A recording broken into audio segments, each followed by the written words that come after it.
this story here, this photo we're about to show you, takes you behind the scenes of what happens when a movie is being made, or what shouldn't happen. But there is a comedy that's being filmed now. It's called Good Boys.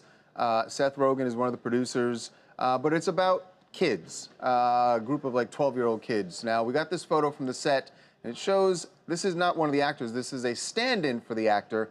Now, if we go in closely there, you can see that the young man who is the stand-in is in blackface, or no other way to say it. He's very brown. His face has been darkened with makeup. He's wearing, we're told that is a wig, an afro wig, and is also fitted with a fat suit. He is supposed to be the stand-in for Keith L. Williams, who is an African-American actor. He's 11 years old. So clearly you see they're trying to make this kid look, you know, like Keith. Now, for what? For the purpose of lighting or what? Yeah, so I talked to some people close to the production, and they say that this is very normal, that they use all the time that they use makeup to make the skin tones look comparable to the actors that they are standing in for. Yeah, I don't know how common that is. I've never seen it. Now, the first thing we should say is there is at least one person on the set, another actor, who was offended by this when they saw this, and that person went and filed a complaint. And I don't know if we explained that the stand-in that you're seeing there, we're told, is an African-American. Yes, African-American. Right, so I think in this particular case, the whole general issue of blackface is a little bit less important than the fact that it's uncomfortable for people to see that little brother with his face paint. Right. And the fact that it's uncomfortable for people to, blackface will always be uncomfortable, especially on a set like this, which you would not imagine is dominated by any African-American voices.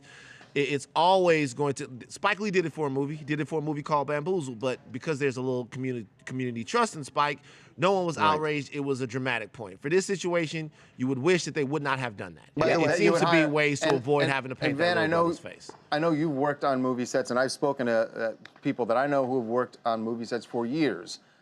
Even some of them have been stand-ins. Have you and seen they it? said they have never seen a situation like this. I've never seen anything like this, Never nor seen even heard of anything. And by the way, when you look at the paint on his face, I'm sorry, it looks aggressive. It looks like a blackface job. Like it doesn't look like a makeup job. It looks like they put something on his face. It looks bad. That's all I'm saying. Yeah, and I mean, when I looked at it, honestly, the first thing I thought of is, I don't think it's any less offensive than if it was a white guy that they put blackface on. It seems to me it's exactly the same thing, right? Well, that's a complicated question. Because I mean, I'm being for real. The best answer, that's a complicated question. But I just wish that we wouldn't have to keep revisiting blackface. Don't do it. Just don't do it.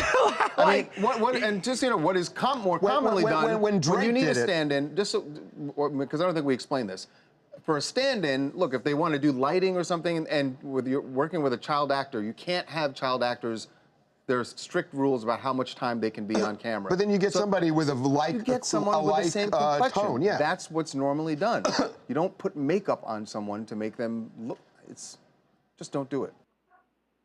Brandon from North Carolina. Yeah, it looks like it's just probably laziness on the production team's part, and hopefully it wasn't something that was done with malicious intent. But I mean, blackface on a lighter-skinned black person, is that where we're at? I mean, if you go in the sun too long, me as a black man, I'm going to come in with some blackface on too. So just come on, guys. I don't think it's malicious. Just it wasn't. No, nobody's saying it was malicious. Not malicious. It was not malicious. But it was if someone on the set is upset, it's insensitive. And I just, real quickly, what about the thing, remember when Drake did this? Yeah. Yes. What about that? And he said that Drake, it was being done. Right. First of all, there's a lot of things. First of all, Drake was in a whole Jim Crow outfit. And secondly, it's just a jarring picture. And secondly, it's something that he had never addressed before. It looked like something from his past where he was messing around. I think that was part of it right there. If you do blackface for it, there have been other people that have done blackface for videos, for movies and stuff like that, and you understand the dramatic vehicle that they're trying to do. But it looked like something being unearthed from his past. It looked unseemly.